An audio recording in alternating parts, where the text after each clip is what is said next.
Bai, zerenik batzuetan etorkizuna ikusten baitut. Txikitandik gertatzen zaidan fenomenoa da, baina jadanik ez diotia inori nire sekretua azaltzen. Lehenago bai, lehen amari eta aitari zer gertatzen zitzaidan esaten nien, baina beraiek ez zituzten nire ahalmen bereziak serioski hartzen.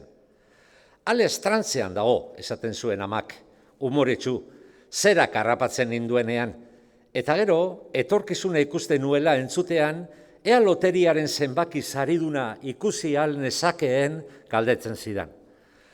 Loteria tokatuko balitzaigu, furgoneta bat erosi, eta ale, munduari itzulia emango genioke, ez da, Alex? Aite eta ama beti bidaia eta abenturetan pentsatzen. Serioski hartu ninduen lehen pertsona, Andereño Kontxesi izan zen. Alex bitxia, aparta, originala da, esaten zion nire amari.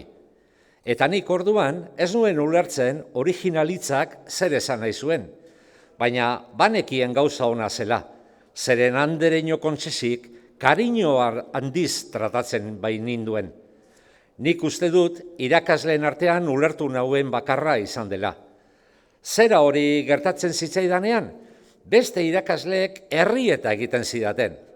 Espabilau, esnatu txikitxo, egun lotan eta jango dekme, eta bar.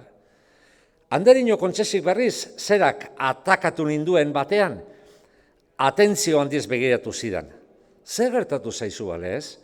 Eta nik egia esan nion, nire sekretua azaldu nion.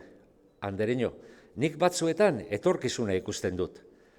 Berak ez zuen aurpegi arrarori jarri, eta seriotasun handiz galdetu zidan ea nolatan gertatzen zen hori.